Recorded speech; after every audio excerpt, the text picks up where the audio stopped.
Le tueur en série le plus célèbre de tous les temps. Jack l'Éventreur a fait régner la terreur dans les ruelles sombres de Londres, poignardant et mutilant ses victimes. Mais depuis plus de 100 ans, personne n'a réussi à identifier le meurtrier. Aujourd'hui, le profilage criminel met en évidence des indices qui pourraient apporter un éclairage nouveau sur cette affaire. Nous allons reconstituer les scènes de crime et examiner de près les archives afin de découvrir le suspect qui a échappé à tout le monde. Voici le dossier secret sur Jack l'Éventreur.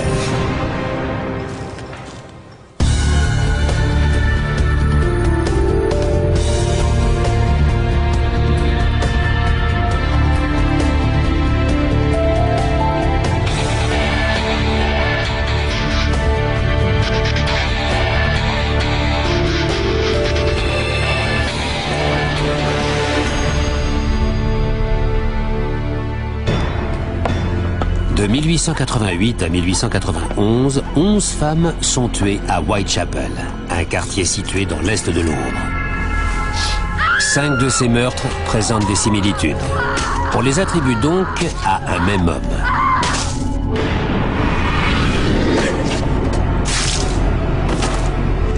Les victimes sont toutes des prostituées. Marianne Nichols, Annie Chapman, Elizabeth Stride, Catherine Eddowes et Mary Kelly.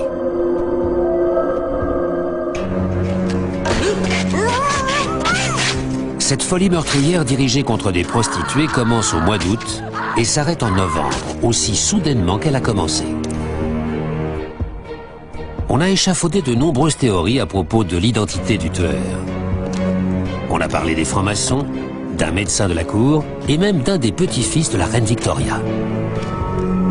Bien qu'on ait déjà décortiqué ces 5 meurtres des centaines de fois, les enquêteurs pensent qu'ils renferment encore des indices qui pourraient conduire au coupable.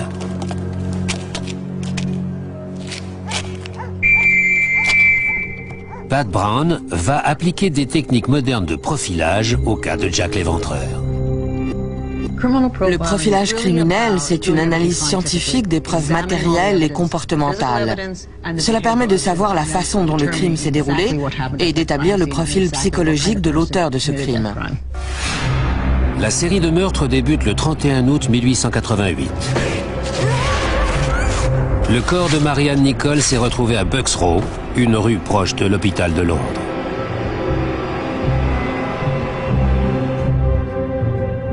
Elle a été égorgée et a reçu plusieurs coups de couteau à l'aine et au torse. Apparemment, il s'agit d'un acte gratuit. Mais selon Pat Brown, le lieu du crime donne une information sur le tueur. L'hôpital de Londres traitait beaucoup de gens atteints de syphilis. Un service leur était réservé. Le lieu du crime n'est peut-être pas anodin.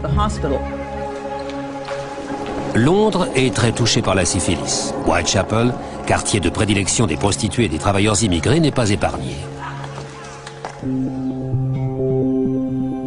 Bob Peckett est psychiatre médico-légal. Jack l'Éventreur souffrait peut-être d'une maladie sexuellement transmissible, telle que la syphilis. Cette maladie était répandue parmi toute la population de l'Est de Londres, et pas seulement chez les prostituées.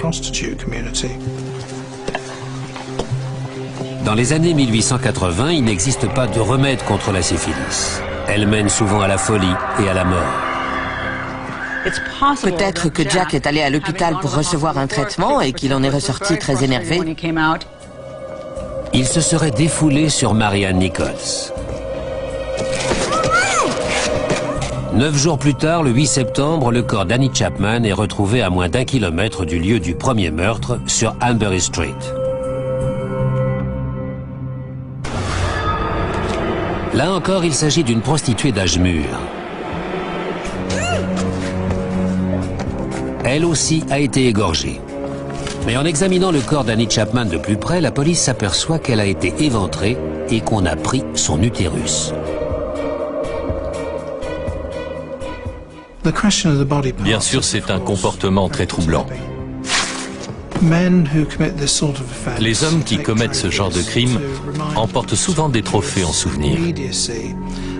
Ils gardent un lien immédiat tactile, physique, avec le crime et avec la victime. Mais prendre l'utérus d'une femme est très inhabituel. Dans ce cas précis, le meurtrier ne s'est pas contenté de la poignarder et de la mutiler. Il a retiré un organe entier. Et pas n'importe quel organe. Il a choisi le symbole même de la féminité. Le meurtre d'une deuxième prostituée met le pays en état de choc. La presse à sensation s'empare de l'histoire. Elle associe immédiatement le meurtre d'Annie Chapman à celui de Marianne Nichols. À l'époque, le terme de tueur en série n'existe pas encore. Mais la presse publie des articles sur le meurtrier de Whitechapel et fait naître l'hystérie autour de cette affaire. Certains journalistes publient même de fausses lettres attribuées au tueur afin d'augmenter leur tirage. L'une d'elles, datée du 25 septembre, est signée du nom de Jack.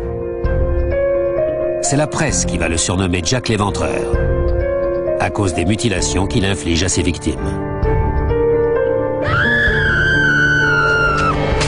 3 jours après la publication de la lettre, une panique sans précédent gagne le quartier de Whitechapel. On apprend que 2 autres prostituées ont été tuées la même nuit. Elizabeth Stride est morte environ 1 heure avant Catherine Eddowes. Elle a été égorgée. On pense que le meurtrier a été dérangé par des gens qui se rendaient dans un club situé à proximité et qu'il a abandonné sa victime. Puis, il est allé tuer Catherine Eddowes. Bien qu'Elizabeth Stride ne soit pas mutilée, la scène de crime fournit tout de même aux profileurs des pistes non négligeables. La victime a été tuée tout près d'un club de discussion où se réunissaient des travailleurs, ici même sur Berners Street. Il faut savoir que les tueurs en série commettent souvent des crimes sans les avoir prémédités. Ce soir-là, au club, il se tient une réunion sur le judaïsme et le socialisme. Peut-être que Jack était présent à cette réunion et que les discussions l'ont énervé. Il ressort furieux en se disant que la société l'a maltraité. Puis il aperçoit la prostituée et l'agresse.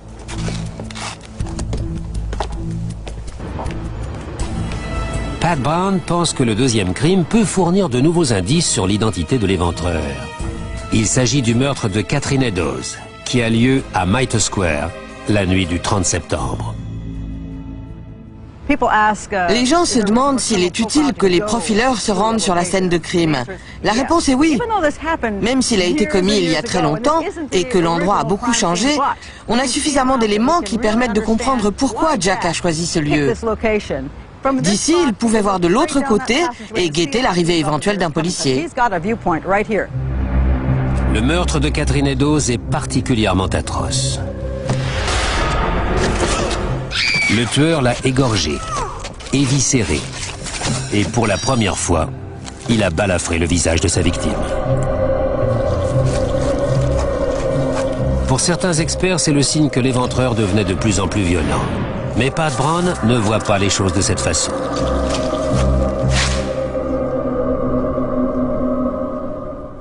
Il la plaque contre ce mur pour l'égorger sans être aspergé de sang. Il essaie de l'étrangler, il veut lui faire perdre connaissance. Mais elle se débat. Il l'attrape par les cheveux pour l'immobiliser et dans l'autre main, il tient son couteau. Elle finit par perdre connaissance et il l'égorge. Si on retourne la tête, on voit que ça a causé des entailles. Les balafres sur le visage résultent probablement du fait qu'elle s'est débattue une fois au sol. Catherine est morte, mais l'éventreur n'en a pas fini avec elle. Cette fois encore, il emporte l'utérus de sa victime. Lorsque la police découvre le corps, Jack a disparu. Mais il a laissé 2 indices derrière lui. On retrouve un morceau du tablier de la victime dans une rue avoisinante. Et au-dessus, sur le mur, une phrase a été écrite à la craie. À l'époque, on pense que c'est une inscription antisémite sans rapport avec l'affaire. Par crainte qu'elle donne lieu à des violences raciales, la police décide de l'effacer immédiatement. Mais si on regarde de plus près cette phrase notée dans le rapport de police, on s'aperçoit qu'elle pourrait être l'œuvre du tueur. Donald Rumbelow a publié de nombreux livres sur Jack l'Éventreur.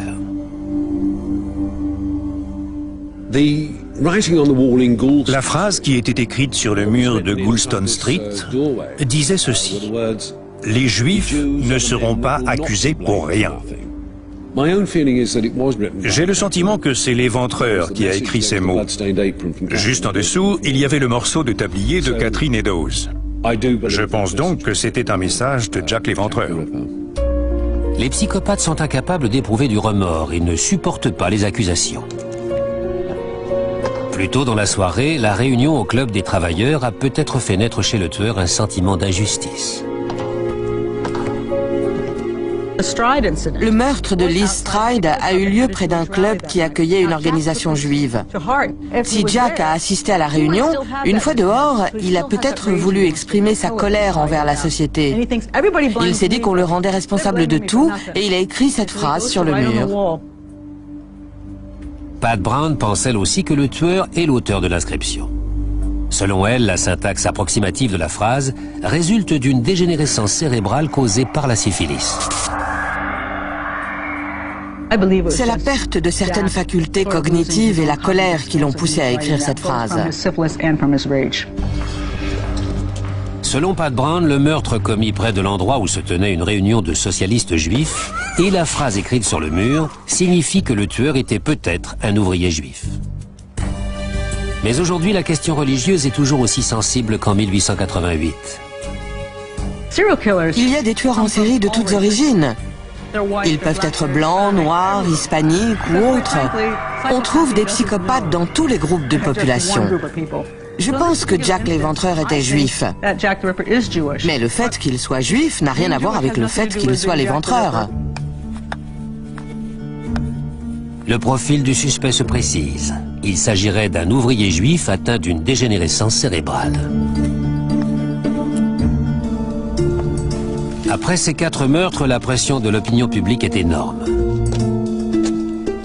Mais le climat de terreur va bientôt s'intensifier. Le double assassinat d'Elizabeth Stride et de Catherine Eddowes semble marquer la fin de la folie meurtrière de l'Éventreur.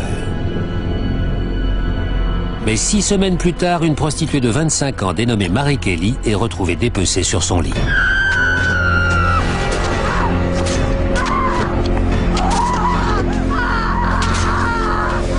Cependant, la nature du meurtre amène les criminologues à se demander s'il a bien été commis par le même homme.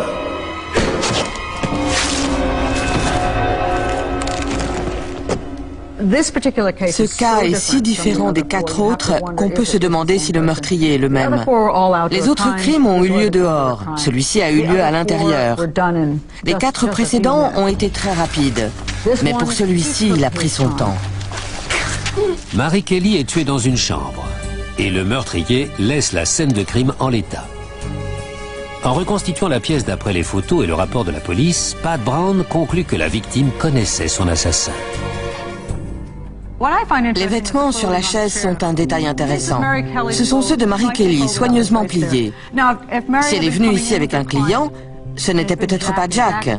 D'habitude, il est pressé, il saute sur sa victime et la tue rapidement. Mais là, elle a eu le temps de plier ses affaires. Soit l'homme a attendu patiemment qu'elle se déshabille, puis ils se sont mis au lit et il l'a tuée. Soit elle était déjà déshabillée et un homme a frappé à la porte. Elle savait qui c'était, l'a fait entrer et il l'a tuée. Mary Kelly a été aperçue pour la dernière fois à 2 h du matin. Des témoins déclarent l'avoir aperçue avec 2 clients cette nuit-là. D'après la disposition de ses vêtements dans la chambre, il semble qu'elle était prête à se coucher. Mais les choses ont mal tourné.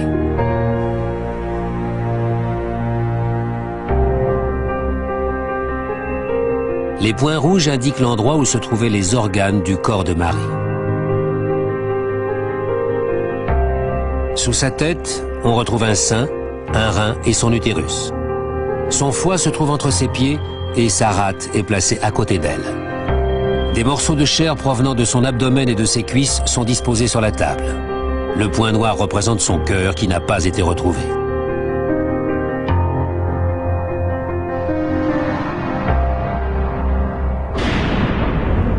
Son visage est atrocement mutilé. Elle est difficilement reconnaissable. Le mode opératoire conforte Pat Brown dans l'idée que la victime connaissait le meurtrier. Sur son visage, il y avait un drap avec des entailles. Peut-être que l'assassin connaissait Marie. Pour lui, c'était un moyen de ne pas voir ce qu'il était en train de lui faire. Pour Catherine Eddowes, les journaux avaient décrit la façon dont Jack lui avait lacéré le visage. Ce nouveau meurtre est lui aussi relaté en détail, dessin à l'appui.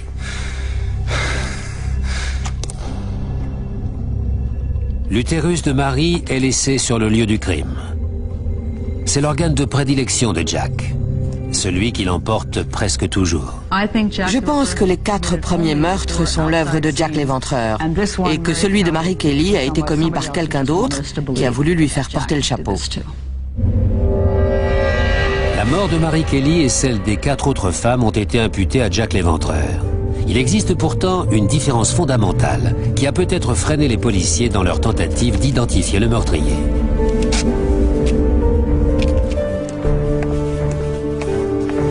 Étant donné la façon dont les corps ont été découpés, les rapports de police des 4 premiers meurtres concluent que l'éventreur pourrait être un boucher. En revanche, le rapport d'autopsie de Mary Kelly révèle que le tueur n'a aucune connaissance en anatomie, ce qui détourne la police d'une piste sérieuse. J'ai toujours pensé qu'il s'agissait d'un boucher ou de l'employé d'un abattoir, car il était capable d'extraire des organes. Qui pouvait se promener dans la rue avec du sang sur lui sans attirer l'attention, sinon un boucher?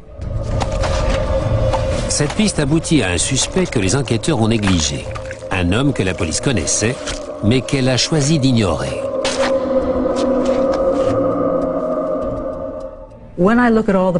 Si je prends en compte tous les suspects possibles, celui que je retiens est un dénommé Jacob Levy. C'était un boucher d'origine juive. L'origine et la profession de Jacob Levy correspond au profil établi par Pat Brown. Et il y a un autre critère qui semble correspondre à une théorie en vigueur aujourd'hui dans la police.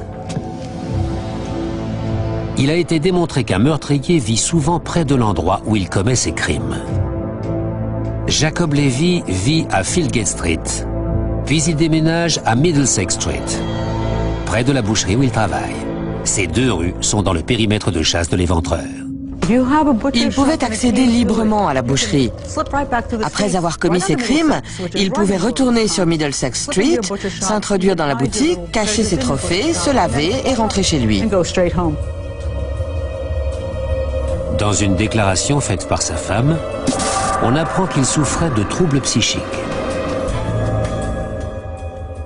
Sa femme a dit que ça n'allait pas, qu'il avait des problèmes professionnels, qu'il avait arrêté de travailler et qu'il déambulait dans les rues la nuit sans qu'on sache où il allait. Avant les meurtres, Jacob Levy a été emprisonné pour avoir volé de la viande à son patron. C'est un délit mineur, mais selon les psychiatres, cela pourrait être un indice de plus. Il y avait sûrement des signes. Il devait mentir sans raison apparente ou voler des broutilles. Il commettait peut-être de petits délits, comme chaparder un peu d'argent à son employeur. Après enquête, on a également découvert que Jacob Levy souffrait d'une maladie vénérienne.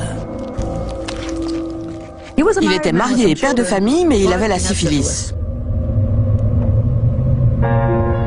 Son certificat de décès confirme qu'il est mort de la syphilis.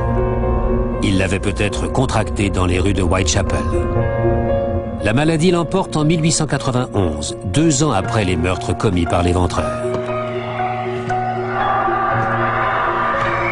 Son dossier médical révèle qu'il entendait des bruits étranges et des voix qui l'obligeaient à faire des choses immorales.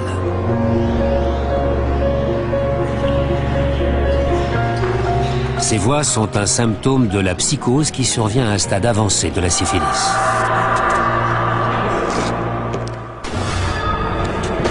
Cette maladie explique aussi pourquoi Catherine Eddowes, la 4e victime de l'éventreur, a sans doute été la dernière.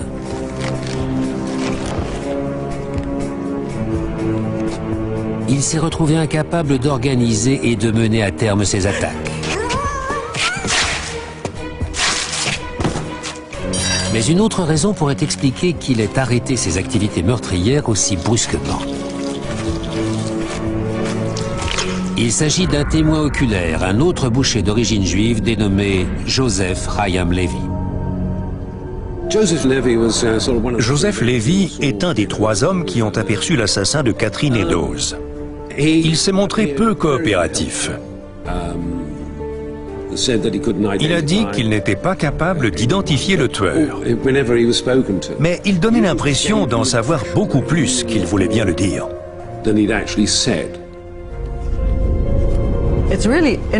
Si Joseph Chaim Levy rechigne à décrire l'homme qui aurait pu être Jack l'Éventreur, je pense que c'est parce qu'il a reconnu Jacob Levy. Ils étaient tous les deux bouchers dans le même quartier. La boucherie de Joseph Levy se trouve à 50 mètres de celle du suspect. Bien que peu bavard, Joseph a tout de même donné à la police une information qui semble aujourd'hui accuser son collègue.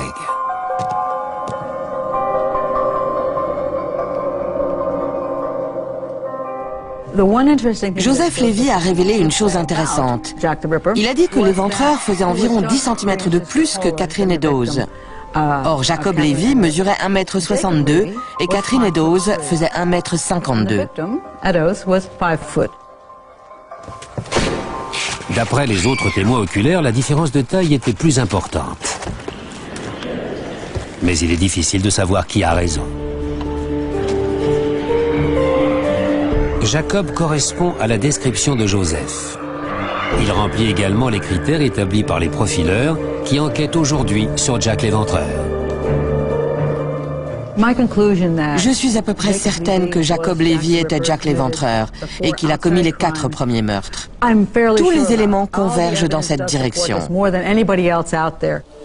Jacob Levy a peut-être contracté la syphilis auprès de prostituées, ce qui lui donne un mobile sérieux. De plus, il habite le quartier où sont commis les meurtres. Il dispose d'un endroit où il peut venir se laver et cacher les organes. Son certificat de décès prouve qu'il était à un stade très avancé de la maladie et qu'on pouvait le qualifier de psychotique. Pour finir, c'est un ouvrier juif qui sait se servir d'un couteau et qui a des connaissances en anatomie. Tout semble indiquer que Jack l'Éventreur n'était autre que le boucher de Whitechapel, Jacob Levy.